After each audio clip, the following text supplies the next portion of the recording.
તો ગુજરાતભરમાં ગરમીએ હાહાકાર મચાવ્યો છે। રાજ્યના અલગ અલગ વિસ્તારોમાંથી જાણકારી આવી રહી છે કે સતત ગરમીનો અહેસાસ લોકો કરી રહ્યા છે। જે પારો છે તે પણ 44-43 ડિગ્રી જેવો અત્યારે ચોક્કસપણે જોવા મળી રહ્યો છે।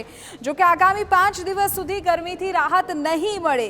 હવામાન વિભાગની આગાહી છે સૌરાષ્ટ્રથી લઈ કચ્છ સુધી હીટવેવની અસર જોવા મળશે। દક્ષિણ ગુજરાતના જિલ્લાઓમાં પણ હીટવેવનું હવામાન વિભાગનું અનુમાન છે। હવામાન વિભાગે અંગ દજાડતી ગરમીની આગાહી કરી છે। પોરબંદર, જૂનાગઢ, ભાવનગર, સુરેન્દ્રનગરમાં હીટવેવનું અનુમાન। વલસાડમાં પણ હીટવેવની આગાહી છે। ગરમીનો પ્રકોપ યથાવત રહેશે તેવું હવામાન વિભાગનું કહેવું છે। આપણે કહી દઈએ કે રાજ્યના 11 જિલ્લાઓ એવા છે કે જ્યાં 40 ડિગ્રીથી વધુ તાપમાન નોંધાયું છે અને સૌથી વધુ હોટ સિટી સુરેન્દ્રનગર છે। સુરેન્દ્રનગરમાં 44.7 ડિગ્રી તાપમાન। वार्निंग आने वाले 5 दिनों के लिए दी गई है गुजरात और सौराष्ट्र रीजन के लिए। और जो ज़िले हैं जहां पे हीट वेव की वार्निंग दी गई है वो गुजरात रीजन का वलसाड़ ज़िला है जहां पे आने वाले 5 दिनों तक हीट वेव की वार्निंग दी गई है। और सौराष्ट्र रीजन और कच्छ की बात करेंगे जहां पे हीट वेव की वार्निंग दी गई है आने वाले 5 दिनों के लिए। तो सौराष्ट्र और कच्छ का रीजन है भावनगर, सुरेंद्रनगर, पोरबंदर, जूनागढ़ और कच्छ एरिया जहाँ पे आइसोलेटेड प्लेसेस पे आने वाले 5 दिनों पे हीट वेव की वार्निंग दी गई है। રાજપૂતે વધુ જાણકારી સાથે મારા સંવાદદાતા હરીન આપણી સાથે અત્યારે લાઈવ જોડાઈ ગયા છે। હરીન, હવામાન વિભાગ શું કહી રહ્યું છે? કેટલા દિવસ લોકોએ આ જ પ્રકારે ગરમીમાં રહેવું પડશે? ઓવરઓલ રાજ્યમાં અત્યારે શું સ્થિતિ છે?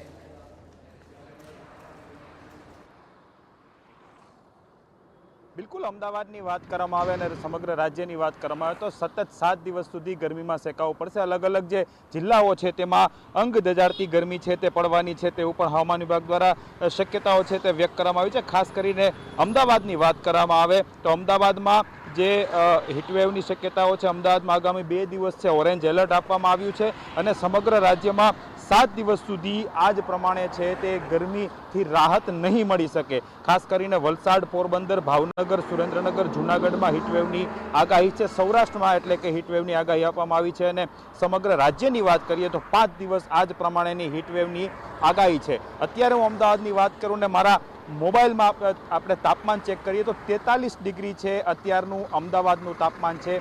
ખાસ કરીને રાજકોટનું તાપમાન આ જ પ્રમાણે 44 ડિગ્રી છે તે નોંધાયું છે। અત્યારની વાત કરીએ એસજી હાઈવે ઉપર આપણે ઊભા છીએ, સરખેજ ઉપર એસજી હાઈવે છે અને ત્યાં અત્યારે 43 ડિગ્રી તાપમાન છે તે બતાવી રહ્યું છે। મહત્વની વાત છે કે જે રીતે હવામાન વિભાગ દ્વારા આગાહી આપવામાં આવી છે, અમદાવાદ ખાસ કરીને 2 દિવસ હીટવેવની સંભાવના છે અને આ જ રીતે સમગ્ર સૌરાષ્ટ્રમાં પણ 5 દિવસ છે અંગ દજાડતી ગરમી છે તે રહેવાની છે। એટલે કે 43 થી 45 ડિગ્રી વચ્ચે ગરમીનો પારો છે તે રહેવાનું છે। મહત્વનું છે કે સરકાર દ્વારા ગાઈડલાઈન પણ જારી કરવામાં આવી છે, કોર્પોરેશન હોય તેના દ્વારા પણ ગાઈડલાઈન જારી કરવામાં આવી છે। લોકોને સાવચેતી રાખવા સૂચના આપવામાં આવી છે, ઘરની બહાર કામ વગર નહીં નીકળવાની સૂચના આપવામાં આવી છે।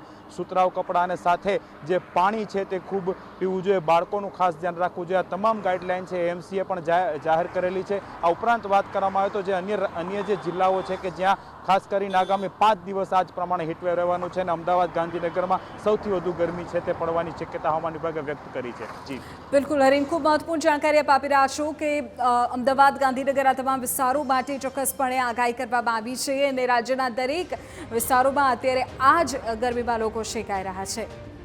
અમે આપને જાણકારી આપી દઈએ કે જે પ્રકારે ઉપાયો કરવા માટેનું પણ સતત કહેવામાં આવી રહ્યું છે। જે અત્યારે ગરમી છે તેમાં શક્ય હોય ત્યાં સુધી બપોરના સમયે 12 થી 3ની વચ્ચે બહાર ન નીકળવું જોઈએ। પાણીનું પુષ્કળ સેવન કરવું જોઈએ। મોસમી ફળો, શાકભાજી, લીંબુ પાણી આ તમામનો આપ ઉપયોગ કરી શકો છો।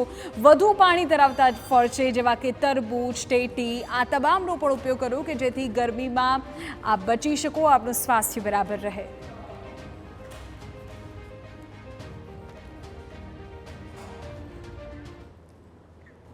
તો રાજ્યભરમાં અંગ દજાડતી ગરમીનો અહેસાસ લોકો કરી રહ્યા છે। અમદાવાદમાં પણ 44 ડિગ્રીની આસપાસ તાપમાન છે અને લોકો ભારે આ ગરમીમાં અત્યારે શેકાઈ રહ્યા છે।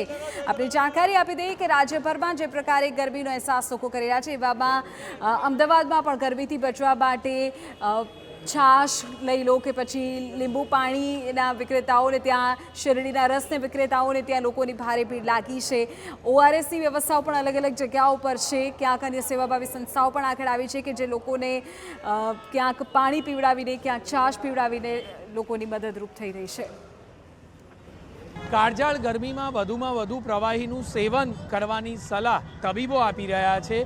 અલગ અલગ વિસ્તારોમાં અલગ અલગ NGO દ્વારા સેવા કાર્ય કરવામાં આવી રહ્યું છે. થલતેજ વિસ્તારના આ દ્રશ્યો છે કે જ્યાં કાળઝાળ ગરમીમાં ઠંડી છાશનું વિતરણ કરવામાં આવી રહ્યું છે. અમદાવાદમાં અલગ અલગ વિસ્તારોમાં આ જ પ્રકારે ઠંડા પીણા તેમજ ORSનું પણ વિતરણ થતું જોવા મળી રહ્યું છે. કેટલાક રાહદારી અને વાહન ચાલકો છે, તેમની સાથે વાત કરીશું. કયા પ્રકારનો અનુભવ ગરમીમાં ઠંડી છાશ? અત્યારે ઠંડી છાશ પીને એક તો બહુ મજા આવે છે, બીજું અત્યારે ડિહાઇડ્રેશનના બહુ કેસીસ બની રહ્યા હોય છે, તો એના કારણ એમાં પણ આ લોકો આવી સેવા આપે તેના માટે એમને જેટલું પણ ધન્યવાદ કરીએ એટલું ઓછું પડે છે. શું માનો છો, અલગ અલગ જગ્યાઓ પર આ પ્રકારે છાશ વિતરણ કે ઠંડા પીણાનું વિતરણ થવું જોઈએ? હા, બિલકુલ થવું જોઈએ, કેમ કે આમના કારણે જ કેટલા બધા લોકોનું આપણે જીવન ચાલી રહ્યું છે. આના કારણે અમને ઠંડક મળી રહે. અમે કોલેજના કેટલા બધા બહાર એમનામ જેને પાણી પીવાની વ્યવસ્થા નથી હોય એમાં પણ આ લોકો આવી રીતે સેવા આપે, એ એમના કારણે કેટલા બધાને અનુભવ મળી રહ્યો છે કે આવી રીતે કરીએ. ટૂંકમાં કહીએ તો રાહદારી, વાહન ચાલકો, રિક્ષામાં આવનાર વ્યક્તિઓ, તમામ પેસેન્જરો સહિતના વ્યક્તિઓને ઠંડી છાશનું વિતરણ કરવામાં આવી રહ્યું છે, જેના કારણે તમામ મુસાફરો અને રાહદારી તેમજ વાહન ચાલકોને ગરમીના સમયમાં હાશકારાનો અનુભવ થાય છે. કેમેરામેન મનીષ ત્રિવેદી સાથે જિગ્નેશ પટેલ, TV9 અમદાવાદ.